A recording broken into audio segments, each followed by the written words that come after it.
On E&E Weekly, we take a look at the recovery in oil prices as Saudi Arabia oil giant ARAMCO pushes oil prices for a third consecutive month. And Nigeria continues to keep to its promise of adhering to the OPEC daily production quota.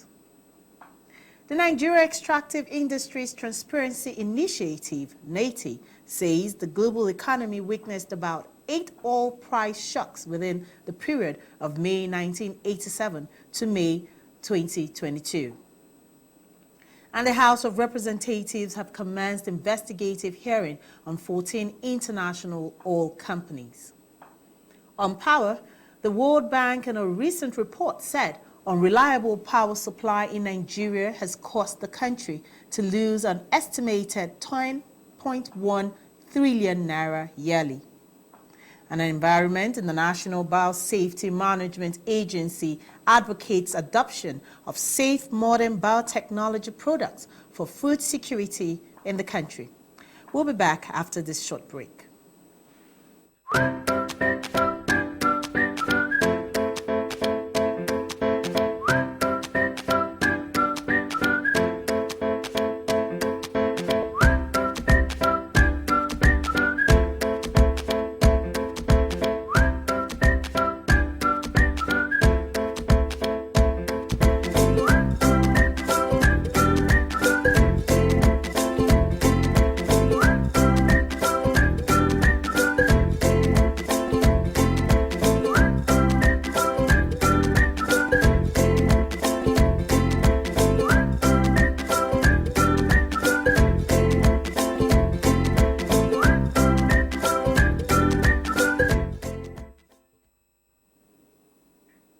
Welcome back to E&E Weekly. This is the Tuesday edition of the program. I am Joycelyn Elakeche Ada. The week started off with more recovery in oil prices as Brent oil price rose early on Monday after Saudi Arabia raised its oil price for a third consecutive month, which signals a recovery in demand.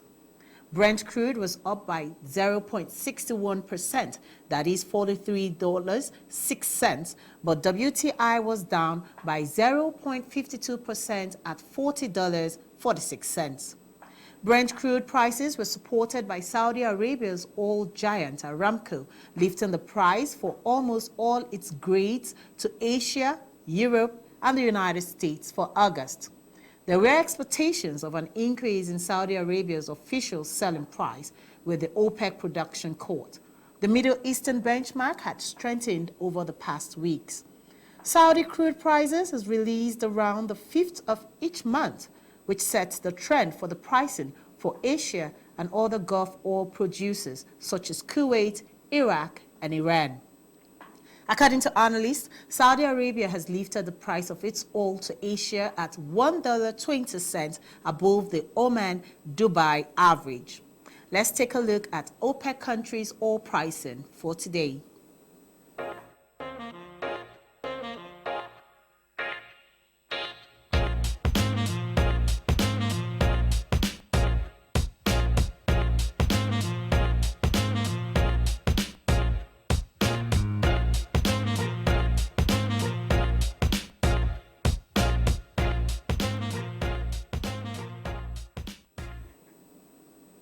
Meanwhile, Nigeria, Iraq, and Kuwait have kept to their promise of adhering to production quota as they lowered their crude oil supply to the international market since May 2020. There were more limited quotas by Saudi Arabia, the UAE, and Angola.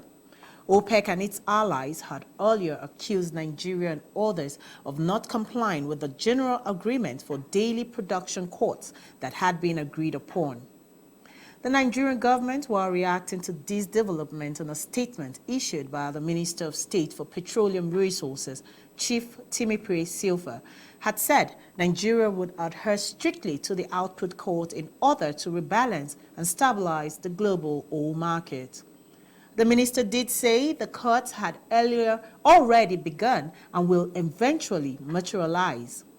Nigeria joined OPEC to cut supply by up to 10 million barrels per day between May and June 2020. 8 million barrels per day between July and December 2020, and 6 million barrels per day from January 2021 to April 2022, respectively. Nigeria is now producing 1.412 million barrels per day, 1.495 million barrels per day, and 1.579 million barrels per day, respectively, for the corresponding periods in the agreement, as against the 1.829 million barrels per day of dry crude oil that was the reference production in October 2018. This is in addition to condensate production of between 360 to 460 barrels per day, of which are exempted from OPEC curtailment. Meanwhile, the Nigerian Extractive Industries Transparency Initiative, NEITI, says the global economy witnessed about 8 oil price shocks within the period of May 1987 to May 2022. This was revealed in the agency's most recent policy brief titled Insulating Nigeria from Perennial Oil Price Volatility. According to the agency's report, in the last 34 years, Nigeria witnessed 8 oil price shocks. 4 of the crises brought about oil price hikes, which are the Gulf War in 1990, War on Terror/Venezuelan crisis in 2005, the Global Economic Expansion and OPEC Plus Agreement in 2018 and 2019. Others are the global price fall during the East Asian financial crisis in 1998, global financial crisis in 2008 and 2009, the shale oil production period in 2014, and the current COVID-19 pandemic outbreak, which led to lockdown restrictions introduced worldwide to curtail the spread of the virus. The agency called on the government to insulate the economy from the perennial oil price volatility by weaning Nigeria off its unhealthy dependence on oil, which accounts for the country's bulk revenue and foreign exchange earnings.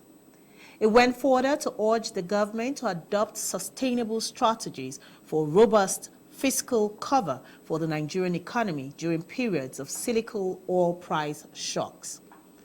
The agency revealed that price volatility exposes oil-dependent countries to regular economic crises when oil prices fall, which Nigeria falls under this category. The agency did shed some light on hope, saying the virus will pass and oil prices will recover. But it said when next oil prices slump, it won't be a matter of if, but of when.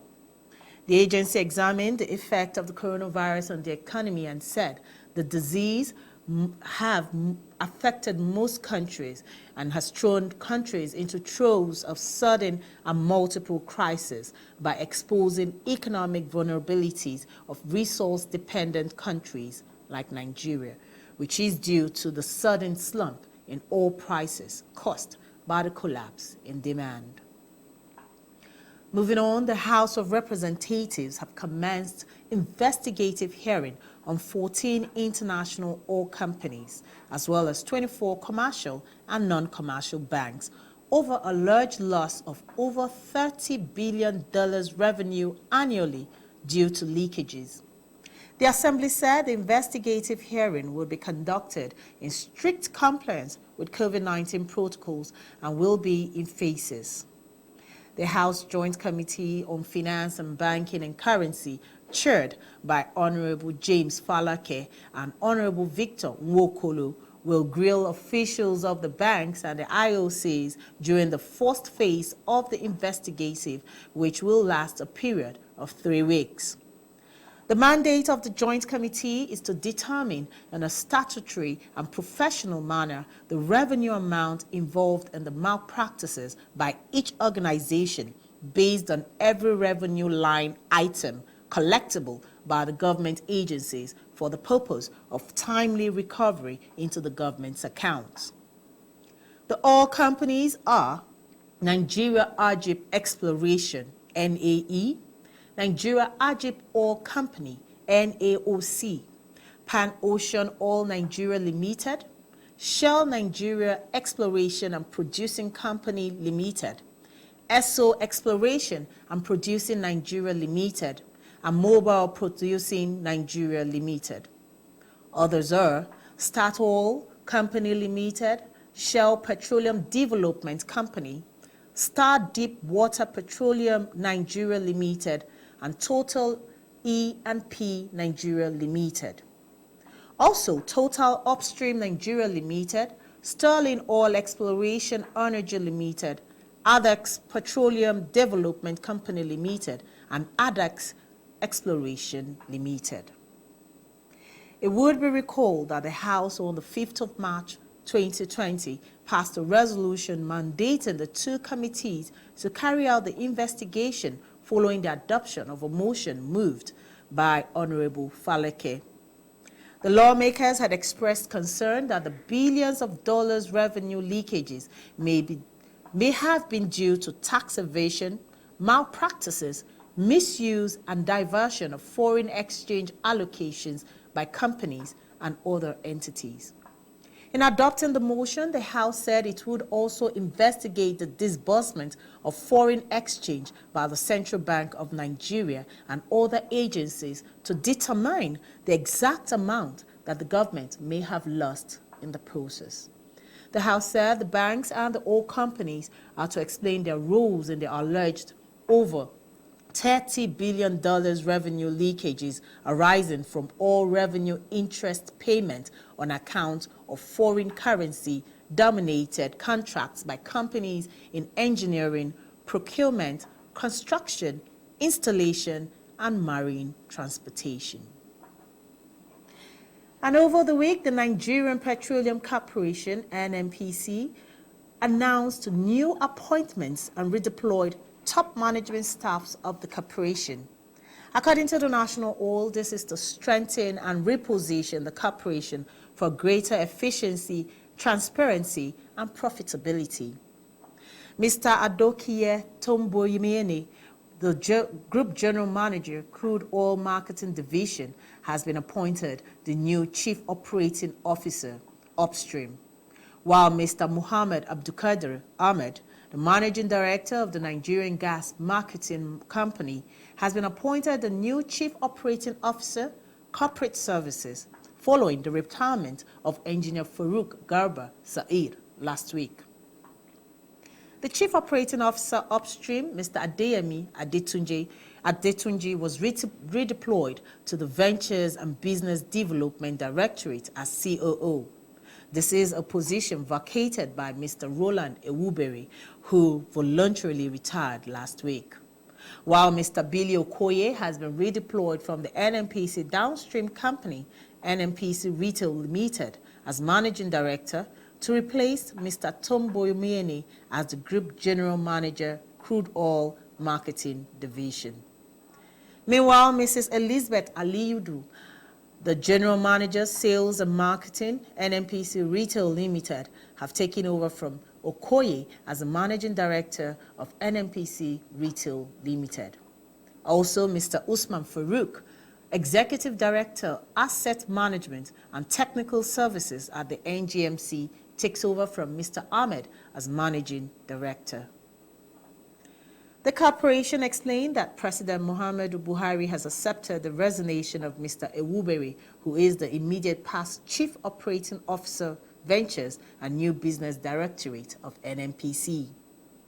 The corporation added that the retirement of Mr. Ewuberi and Mr. Said received the approval of the President, who thanked them for their meritorious service to the corporation. Speaking on the development, Group Managing Director of the corporation, Mala Mele Kerry, said the new appointments would enable the corporation live up to the expectation of her shareholders, Nigerians. And the Nigerian Content Development and Monitoring Board, NCDMB, has disclosed that the country is developing various projects to promote commercialization and utilization of gas. NCDMB says it's supporting federal government's vision in areas of liquefied natural gas and LPG penetration by investing in run gas to promote local production of gas cylinders in Polaku, Bayelsa State. The Executive Secretary of NCDMB, Engineer Simbi Kesie Wabote, made this revelation during a virtual engagement of the Nigerian Content Consultative Forum, a body set up by the Nigerian Oil and Gas Industry Content Development Act to facilitate collaboration of stakeholders and development of ideas for the advancement of Nigerian content in the oil and gas industry. 2 new NCCF sectoral working groups was inaugurated by Engineer Wabote. The 2 new groups are the Gas Value Chain, SWG, and the Diversity, SWG, bringing the number of NCCF sectoral groups to 12. Engineer Wabote explains that the board believes the future of fossil fuel is in maximizing gas development and utilization. He said, in support of the Ministry of State for Petroleum's Gas Penetration Action Plan, the NCDMB is partnering and encouraging the establishment of LPG depots in Nigeria. He said these projects are also in motion. The Executive Secretary also mentioned that the creation of the Diversity SWG was a product from the Women in Oil and Gas workshop organized by the board in October 2019. He said the aim of the Diversity SWG is to improve the participation of women in the industry as well as to promote an all-inclusive gender policies. We'll take a short break, and when we come back, stories from the power and environment sector. Stay with us.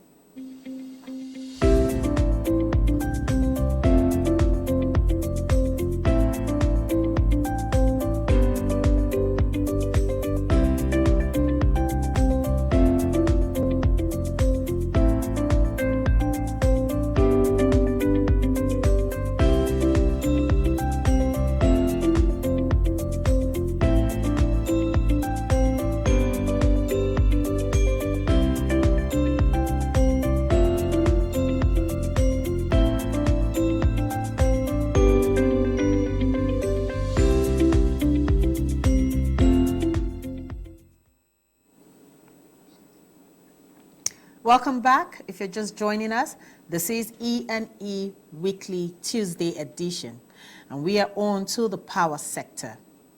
The World Bank in a recent report said unreliable power supply in Nigeria has caused the country to lose an estimated 10.1 trillion naira yearly, which is about 2% of the country's GDP. The bank said this has led to huge economic losses in the country. According to the bank, the transition from a publicly owned power market to largely privately owned has not received the expected results which it sought. It began in 2013, did not bring the expected outcomes. The World Bank said the sector is under severe stress and that the causes for the stress were interlinked, such as key stakeholders falling short of their expected contributions for achieving a turnaround in the sector. According to the bank, this has led to a lack of trust between key stakeholders, and the general public has lost respect for the power sector. The World Bank advised that for a credible reform process, there have to be an integrated approach of resolving regulatory and policy failures and establishing a credible and fiscally sustainable financing plan by the federal government. This is to ensure full funding for tariff shortfalls, among other measures. The World Bank also described the power sector, particularly the distribution segment, as operationally inefficient with high losses. It said power sector recovery is critical for the federal government of Nigeria's response to the COVID-19 outbreak. The bank said sector recovery efforts focused on ensuring regulatory and policy predictability, providing incentives for efficiency in operations while enforcing payment discipline across the supply chain, which are critical for maintaining the lights on through continued generation of electricity. The report also said the efforts to reduce the sizable public expenditures for tariff shortfalls would create critical fiscal space for the government to finance a pro-poor economic stimulus package to protect the poor and vulnerable from crisis and to support the economy to recover. It said during the recovery period, improving gender power sector performance would be central to unlocking economic growth, particularly in the non-oil sectors of manufacturing and services. According to the World Bank report, Nigeria ranks 31st with respect to the overall ease of doing business in the World Bank's Doing Business 2020 report. But getting access to electricity ranked as one of the major constraints in the country. Let's move on to environmental matters. The Director General / Chief Executive Officer of the National Biosafety Management Agency, NBMA, Dr. Rufus Egbegba, says the issue of adoption of safe, modern biotechnology products to ensure food security and mitigate the impact of COVID-19 pandemic is key to the development of the country. Dr. Egbegba disclosed this during a roundtable webinar series on COVID-19 with the theme, Effects on Food Security and the Use of Genetically Modified Products Towards Food Sustainability. He explained that with the advent of COVID-19, there has been a lot of challenges which has impacted negatively on food security. According to him, the world has been thrown into confusion. Social security systems has broken down. The issue of health system has been highly negatively impacted, and food security has been trampled upon.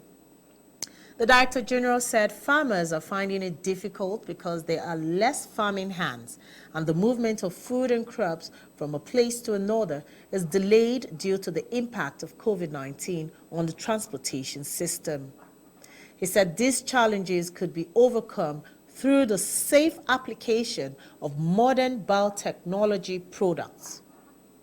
According to the Director General, modern biotechnology tools have been confirmed safe and have been used to produce crops that can aid farmers and boost food production, as it is very important at this critical time for farmers to adopt modern biotechnology crops that have been approved. The DG advised Nigerians to take advantage of the laid down government policies on food production, as the NBMA has a major role, which is to ensure that farmers use safe seeds that has been approved for cultivation. He said the use of modern biotechnology tools must go with biosafety application, as biosafety compliance is very important, noting that with this pandemic, it has become very evident that safe technologies are very key in addressing national and international issues. Dr. Rufus said the federal government's effort in establishing the National Biosafety Management Agency is a major achievement in the bid to boost food production and ensure food security. He said the President Muhammadu Buhari's administration has supported the NBMA to effectively discharge its duties and deliver on its mandate. He also went further to say that due to the existence of the NBMA, Nigerians have been enlightened on the issue of genetic modified organism, and a lot of misinformation has been dealt with, as the agency has been able to carry out series of enlightenment campaigns and programs on its activities.